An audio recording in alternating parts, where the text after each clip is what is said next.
جو آگے پیچھے دیکھے اس کی شامت آئی جے۔ کالم نگار Syed Sardar Ahmed Pirzada, the first blind journalist of Pakistan, APNS best Urdu column award holder, روزنامہ نئی بات، مرخہ 15 اپریل 2020۔ ہمارے ہاں سیاست کے روشن ستارے بنانے والی ریسرچ کمیٹی کے مفکرین کی 3 خصوصیات بہت اہم ہیں۔ پہلی یہ کہ بے ہنگم مجمع میں سے ایسے فرد کو پہچان لیتے ہیں جو اپنی خاص صلاحیتوں کی بنیاد پر مفکرین کے مفاد کی مستقبل کی سیاست کا اسٹیئرنگ سنبھال سکتا ہے۔ دوسری یہ کہ کمیٹی کے مفکرین جس فرد کا انتخاب کرتے ہیں اسے یہ یقین دلا دیتے ہیں کہ اس جیسی تاریخ ساز شخصیت نہ پہلے کبھی پیدا ہوئی نہ آئندہ پیدا ہونے کا امکان ہے، اور یہ کہ گھاس پھوس جیسی عوام کی خوش قسمتی کہ وہ بربادی کے ان لمحوں میں قوم کا لیڈر بن کر سامنے آیا۔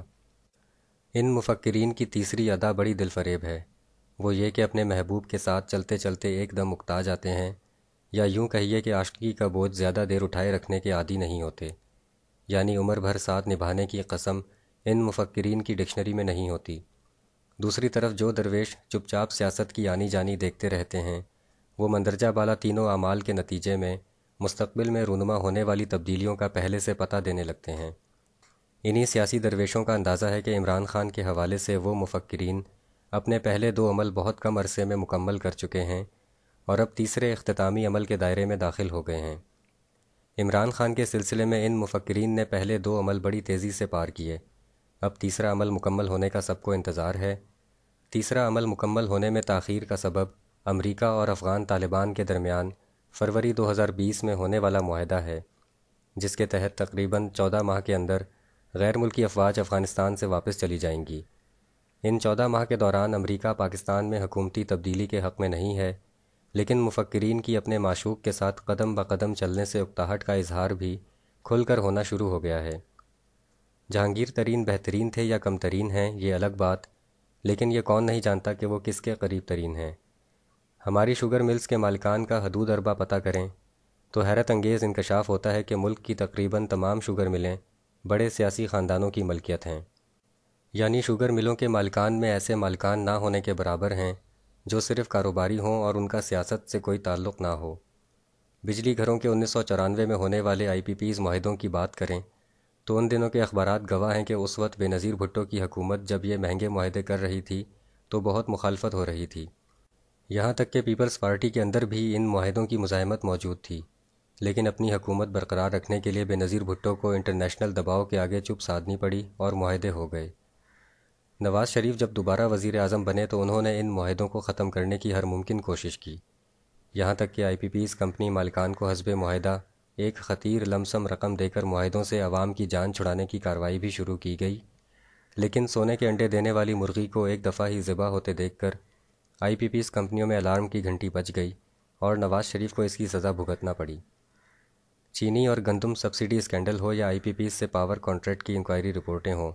ان دونوں میں وہ حلقے موجود ہیں جو پاکستان کی معیشت اور روزمرہ زندگی پر 80% تک اثر انداز ہوتے ہیں۔ اس کا یہ مطلب ہرگز نہیں کہ غلط کاموں کو نہ روکا جائے، بلکہ اس کا مطلب یہ ہے کہ جب تک یہ حلقے آپ کے ساتھ ہوتے ہیں تو اس وقت تک اچھے کیوں کر ہوتے ہیں۔ یہاں یہ سوال بھی ذہن میں آتا ہے کہ ایسی رپورٹیں جو حکومت کو مشکل میں ڈال دیں، یعنی نہ تو حکومت انہیں نگل سکے اور نہ ہی انہیں تھوک سکے، کس کے اشارے پر سامنے آتی ہیں، اور حکومت کے جاتے ہی یہ رپورٹیں دب کیوں جاتی ہیں۔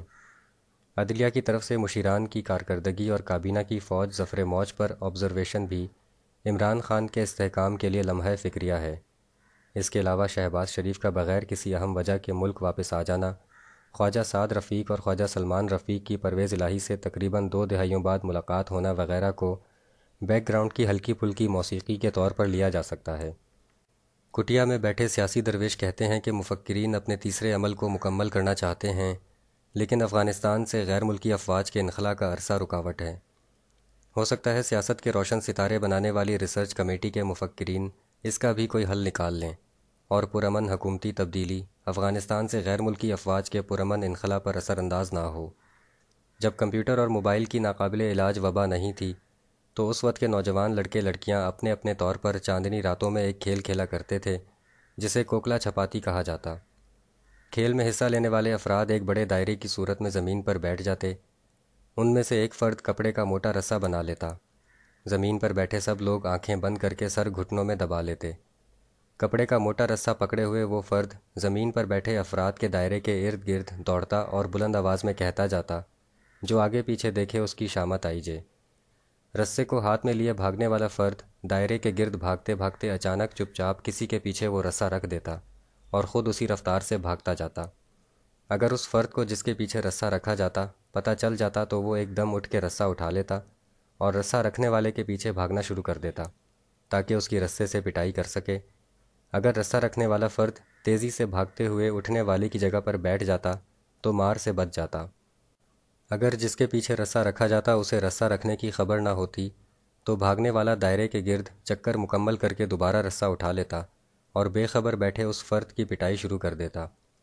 اس کے علاوہ اگر زمین پر بیٹھا کوئی فرد آنکھ بچا کر ادھر ادھر رسہ تھامے بھاگنے والے فرد کو دیکھتا تو اس موٹے رسے سے اس کی پٹائی شروع ہو جاتی اور وہ سزا یافتہ قرار پاتا۔ ہماری سیاست کے دائرے میں بھی آنکھ بچا کر ادھر ادھر دیکھنا منع ہوتا ہے۔ اگر کوئی ایسا کرے تو وہ سزا یافتہ قرار پاتا ہے۔ سوال یہ ہے کہ کیا عمران خان نے بھی آنکھ بچا کر ادھر ادھر دیکھنے کی کوشش کی ہے؟ شکریہ، دی اینڈ۔